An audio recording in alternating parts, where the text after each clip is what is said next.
सर्वेभ्यो नमो नमः। वयं संस्कृत विषयस्य अष्टमी कक्षायाः अध्ययनकालसत्रे वयं वर्णमाला इति विषयं पठितवन्तः। पिछले दिन में हमने वर्णमाला के अंतर्गत वर्णमाला का स्वरूप, रचयिता, ये सारी विधियों को समझा था। अद्य वयं वाक्य निर्माण इति विषयं पठामः। आज हम वाक्य निर्माण विधि की ओर चलेंगे। वाक्य निर्माण करते समय हमें विशेषतया किन किन रूपों का ध्यान रखना चाहिए। अगर हमें बहुत सी चीजें वाक्य निर्माण करते समय मान लीजिए नहीं आ रही हैं, तो भी हम कैसे सरल विधि से वाक्य बना सकते हैं, ये हम आज देखेंगे। ये कक्षा छठी, सातवीं और आठवीं तीनों कक्षाओं के लिए ये एक ही रूप है। सभी इसका अनुकरण कर सकते हैं, समझ सकते हैं और इसको आगे लेकर चल सकते हैं। तो चलिए हम प्रवेश करते हैं वाक्य निर्माण में। वाक्य निर्माण क्या कहलाता है, वाक्य क्या है? तो आप हिंदी में पहले पढ़ चुके हैं कि जो सार्थक शब्दों का समूह होता है उसे ही वाक्य कहते हैं। वही चीज, वही वस्तु, वही रूप यहाँ पर भी लिखा है, शब्दानां सार्थकः समूहः वाक्यं भवति। शब्दों का सार्थक समूह ही वाक्य कहलाता है। वाक्य सार्थक समूह ये वास्तव में होता क्या है, तो उसकी तरफ हम देखें। स्वविचारान् शब्दैः व्याकरण विधिना अर्थयुक्तं कृत्वा संप्रेषणस्य स्वरूपमेव वाक्यं भवति। तात्पर्य क्या है? अपने विचारों को व्याकरण विधि के अनुसार अर्थयुक्त करके किसी अन्य तक पहुंचाना ही या पहुंचाने का रूप ही वाक्य निर्माण कहलाता है। जैसे मन में उठा कोई बच्चा किसी घर में अब जाता है, अगर मैं अलग अलग इन शब्दों का प्रयोग करूं तो अर्थ स्पष्ट नहीं हो, तो पूरे को जब हम जोड़ देंगे तो यही सार्थक शब्दों का एक समूह बन जाएगा और इसी समूह को हम वाक्य के रूप में देखेंगे। तो देखिए, रामः गृहं गच्छति, यह एक वाक्य हो गया। अब अगर इसमें से केवल आप राम शब्द का प्रयोग करते हैं तो यह सार्थक शब्द होगा। गृहं शब्द का प्रयोग करते हैं, सार्थक शब्द होगा। गच्छति शब्द का केवल प्रयोग करते हैं तो एक शब्द मात्र होगा। लेकिन तीनों का एक साथ प्रयोग करने से यह सार्थक शब्दों का समूह कहला जाता है, जिसे हम वाक्य कहते हैं।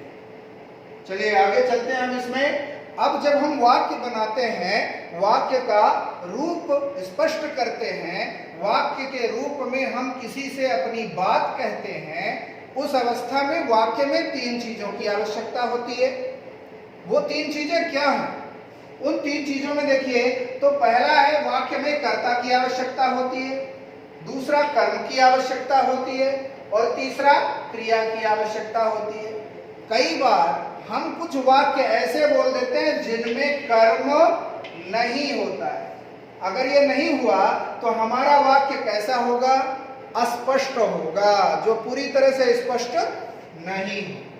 अब हम चलते हैं कि कर्ता क्या है, कर्म क्या है और क्रिया क्या है। कर्ता कहलाता है वह व्यक्ति जिसके बारे में हम वाक्य का निर्माण कर रहे हैं। जरूरी नहीं यहाँ पर व्यक्ति का नाम ले, वस्तु का नाम ले सकते हैं, किसी विषय का नाम ले सकते हैं, स्थान का नाम ले सकते हैं, कोई भी वह वाक्य जिसके बारे में होगा उसका। उदाहरण के लिए अभी हम वाक्य पढ़ रहे हैं, ठीक है? तो वाक्यस्य वाक्यम अहम वाक्यम पठामः, अहम वाक्यम पठामि, वयम वाक्यम पठामः, इस रूप में भी बोल सकते हैं। तो यहाँ पर आप किसी व्यक्ति का नाम ले सकते हैं। रमेशः व्याकरणं पठति, रूप बदल सकते हैं। अब कर्ता क्या है? तो कर्ता तो हम बता चुके, उसमें हमेशा प्रथमा विभक्ति रहेगी। जो कर्ता होगा उसमें हमेशा प्रथमा विभक्ति रहेगी। जो पाठम होगा यह हमेशा यहाँ पर द्वितीय विभक्ति रहेगी। मतलब साधारण से अगर हम देखें तो 3 शब्द वाक्य में है, व्यक्ति, उसका काम और क्रिया। अब यहाँ इन 3 शब्दों में से इसमें प्रथमा विभक्ति आ गई, इसमें द्वितीया विभक्ति आ गई। अब ये क्रिया है, तो क्रिया का रूप कैसा होता है? क्रिया का रूप हमेशा कर्ता के अनुसार होता है। कर्ता अगर एक वचन का है तो क्रिया एक वचन की, कर्ता अगर द्विवचन का है तो क्रिया द्विवचन की, कर्ता बहुवचन का है तो क्रिया बहुवचन की। कर्ता उत्तम पुरुष का है, उत्तम पुरुष मतलब खुद बोलने वाला, अहम है, एक वचन है, तो उत्तम पुरुष एक वचन की क्रिया होगी। उदाहरण, अहम पाठम पठामि। मध्यम पुरुष है, आवाम पाठम पठावः। और बहुवचन यहाँ पर क्षमा कीजिएगा, यहाँ पर अगर उत्तम पुरुष का एक वचन है तो अहम पाठम पठामि, उत्तम पुरुष का द्विवचन है तो आवाम पाठम पठावः, और उत्तम पुरुष का बहुवचन है तो वयम पाठम पठामः। इसी प्रकार उत्तम पुरुष, मध्यम पुरुष, अन्य पुरुष, एक वचन, द्विवचन, बहुवचन, इन तीनों रूपों को ध्यान में रखते हुए क्रिया और कर्ता का संबंध देखा जाता है। ये चीज बहुत महत्वपूर्ण है, इसको ध्यान में रखें। आगे चलते हैं। तो अब इसमें जब हम वाक्य बनाते हैं तो पुल्लिंग, स्त्रीलिंग और नपुंसकलिंग, इन 3 रूपों को हम देखते हैं। ये चार्ट के माध्यम से आप देखिए तो इसमें अन्य पुरुष की हम बात कर रहे हैं। अन्य पुरुष मतलब इंग्लिश में थर्ड पर्सन, ठीक है। अन्य पुरुषः, उसमें अन्य पुरुष में कितने वचन होंगे? तो यहाँ पर आपने हिंदी में 2 वचन पढ़े, एक वचन बहुवचन, परंतु संस्कृत में एक वचन, द्विवचन और बहुवचन, ये आप पढ़ चुके होंगे पिछली कक्षाओं में, इसलिए आपको ये विषय यहाँ पर सूक्ष्म में दिया गया। अब आता है सः बालकः गच्छति। अब ये सः सर्वनाम है, सः का अर्थ होता है वह, तऊ का अर्थ होता है वे दोनों, और ते का अर्थ होता है वे सब। तो सः बालकः गच्छति, वह बालक जाता है। अब ये यहाँ पर लाल रंग में लिखा हुआ है, तात्पर्य क्या है? एक वचन के लिए प्रश्न अगर हम किसी से कहते हैं कहाँ गच्छति, कौन जाता है, तो कः शब्द एक वचन के लिए प्रश्न के रूप में प्रयोग होगा। द्विवचन में कऊ शब्द प्रश्न के रूप में प्रयोग होगा। बहुवचन में के शब्द यहाँ पर प्रश्न के रूप में प्रयोग होगा। ये सब किसका हम पढ़ रहे हैं? तो पुल्लिंग। पुल्लिंग का तात्पर्य पुरुषवाचक शब्द या पुरुष का संबंध स्पष्ट करने वाले जो भी शब्द होंगे उन्हें हम पुल्लिंग कहते हैं। यहाँ पर बालकः, बालकौ, बालकाः, एक वचन, द्विवचन, बहुवचन।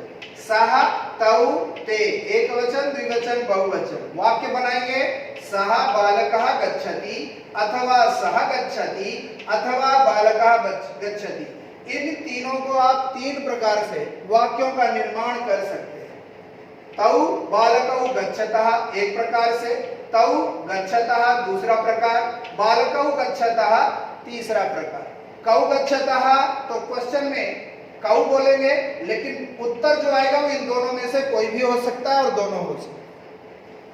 ते बालकाः गच्छन्ति, के गच्छन्ति, ते गच्छन्ति, के गच्छन्ति, बालकाः गच्छन्ति, के गच्छन्ति, ते बालकाः गच्छन्ति। इस रूप से इसके वाक्य का निर्माण ये पुल्लिंग में हो। स्त्रीलिंग में प्रवेश करें, देखिए तो स्त्रीलिंग का तात्पर्य होता है वे शब्द जो स्त्री जाति का बोध कराते हैं। यहाँ पर स्त्री जाति तात्पर्य महिलाओं और पुरुषों से संबंध नहीं है। संस्कृत में स्त्री, पुरुष, महिला इत्यादि इन सब का कोई संबंध लेना देना नहीं होता, वहां पर शब्द का लेना देना होता है। अगर पुरुषवाचक शब्द होगा तो अकारांत होगा, स्त्रीवाचक शब्द होगा तो आकारांत या फिर ईकारांत होगा। तो इन शब्दों का तात्पर्य है जिस शब्द से स्त्री जाति का बोध हो उसे हम स्त्रीलिंग कहते हैं। जैसा आपने यहाँ पर देखा उसी का रूप यहाँ पर है। तो सा, ते, ताः, वह, वे दोनों, वे सब, ये क्या है? सर्वनाम। अब संज्ञा में प्रवेश करिए तो जातिवाचक के रूप में बालिका, बालिके, बालिकाः, एक वचन, द्विवचन, बहुवचन यहाँ पर दिया हुआ है। प्रश्न होगा इसके लिए का, इसके लिए के, इसके लिए काः। तो एक वचन, द्विवचन, बहुवचन में प्रश्नों के रूप बदल जाते हैं। गच्छति, गच्छतः, गच्छन्ति ये क्रिया आप पहले पढ़ चुके हैं। अब वाक्य बनाएंगे तो सा बालिका गच्छति, का गच्छति, बालिका गच्छति, का गच्छति, सा गच्छति। सा गच्छति तात्पर्य कोई स्त्री जा रही है, स्त्रीवाचक शब्द जा रहा है, स्त्रीवाचक व्यक्ति जा रहा है, ठीक है। तो का गच्छति दोनों को मिलाकर के भी आप कह सकते हैं स्पष्ट रूप से वह बालिका जाती है। फिर आगे देखें, ते बालिके गच्छतः, के गच्छतः, ते गच्छतः, बालिके गच्छतः। बहुवचन में आएंगे तो यहाँ पर ताह है, इसको सुधार लीजिएगा, ताह, आ की मात्रा लगानी पड़ेगी। ताह बालिकाः गच्छन्ति, काः गच्छन्ति, ताः गच्छन्ति, काः गच्छन्ति, बालिकाः गच्छन्ति। इसी प्रकार नपुंसक लिंग में जब हम प्रवेश करते हैं तो नपुंसक लिंग का तात्पर्य क्या है? वे शब्द जो ना तो पुरुष जाति का बोध कराते हो और ना स्त्री जाति का बोध कराते हो, उपेक्षित हो, दोनों से भिन्न हो, अलग हो, ऐसी अवस्था में उन्हें नपुंसक लिंग शब्द कहा जाता है। कुछ हद तक आप हिंदी के अंदर अगर इसे जोड़कर देखें तो वे शब्द जो निर्जीव होते हैं उन्हें कई बार नपुंसक लिंग रूप में गिना जाता है। ये ज्यादातर अकारांत मकारांत होते हैं, उसी रूप में इन्हें देखा जाता है। एक वचन में तत्वाहनम गच्छति, किम गच्छति, यहाँ प्रश्न क्या रहेगा? किम, कहा, का और किम। एक वचन में जाइए तो पुल्लिंग में कहा प्रश्न, स्त्रीलिंग में का प्रश्न और नपुंसक लिंग में किम प्रश्न। फिर आगे तत् वाहनम गच्छति, किम गच्छति, तत् गच्छति, किम गच्छति, वाहनम गच्छति, किम गच्छति, तत् वाहनम गच्छति। ते वाहने गच्छतः, द्विवचन में रूप होगा।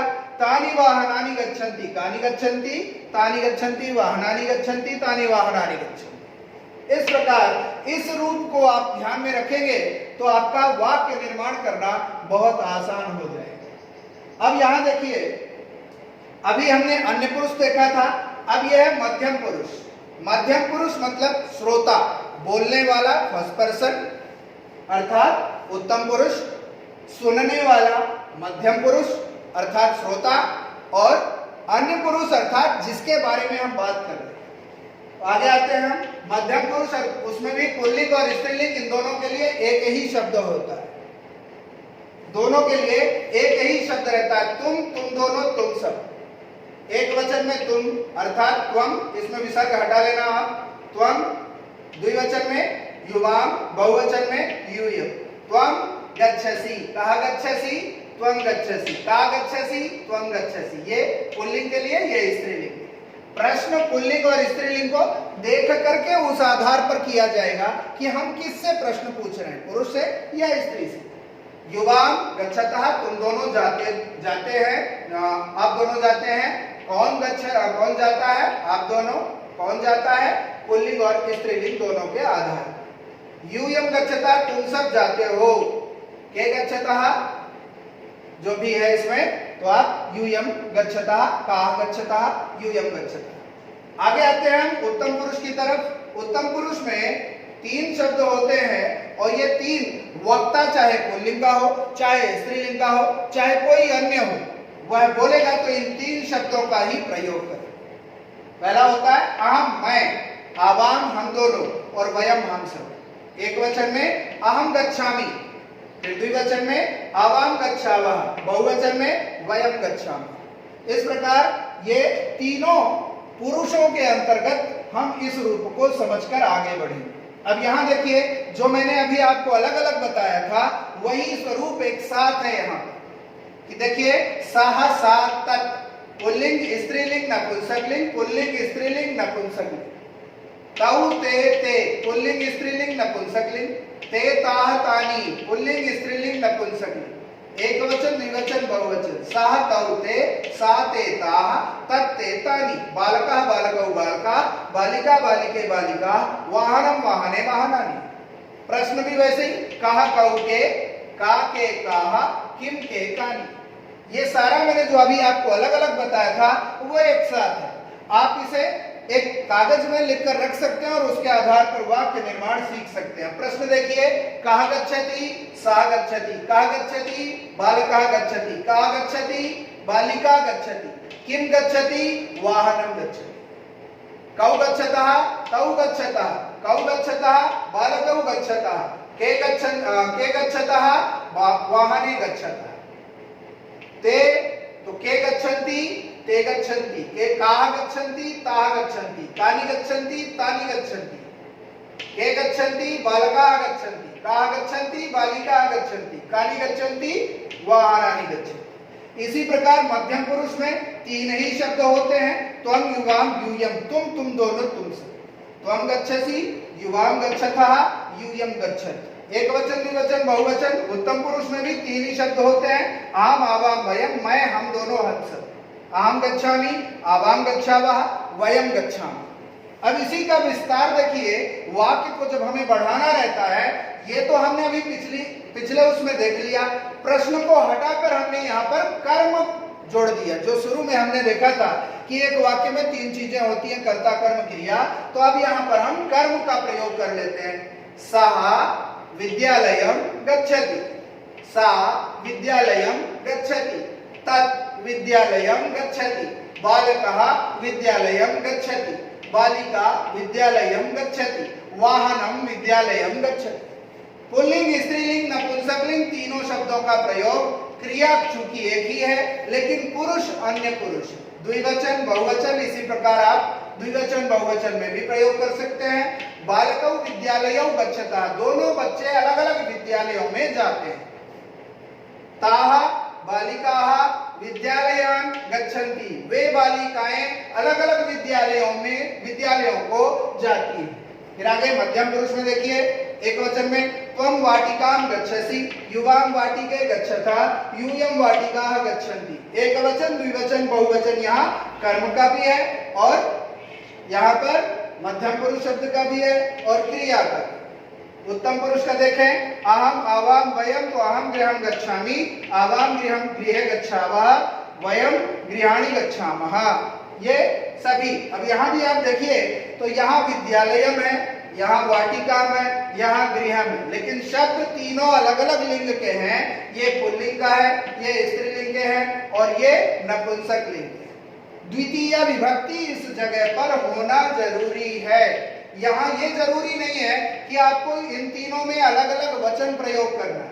जरूरी ये है कि आप यहाँ पर द्वितीय विभक्ति प्रयोग करें। आप ऐसा भी बोल सकते हैं, त्वं वाटिकां गच्छसि, युवां वाटिकां गच्छतः, यूयं वाटिकां गच्छति, ऐसा भी बोल सकते हैं। वाक्य का निर्माण, विस्तार इस प्रकार से बढ़ा सकते हैं। अभ्यास में देखिए, यहाँ पर अधा प्रदत्त चित्रानुसारम वाक्य निर्माणम कुरु।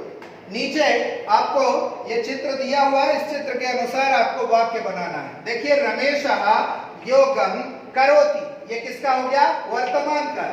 रमेशः योगम अकरोत्, ये किसका हो गया? भूतकाल। रमेशः योगम करिष्यति, ये किसका हो गया? भविष्यकाल। तो एक ही वाक्य में हमें जब काल बदलना रहते हैं तो इन दोनों की आवश्यकता नहीं होती बदलने की। बदलने की किसकी आवश्यकता होती है? क्रिया की। तो क्रिया आप बदलकर वाक्य का अभ्यास कर सकते हैं। इसी प्रकार देखिए, रमेशः ध्यानं करोति, रमेशः ध्यानम् अकरोत्, रमेशः ध्यानं करिष्यति। रमेशः अध्ययनं करोति, रमेशः अध्ययनम् अकरोत्, रमेशः अध्ययनं करिष्यति। रमेशः वार्तालापं करोति, रमेशः वार्तालापम् अकरोत्, रमेशः वार्तालापं करिष्यति।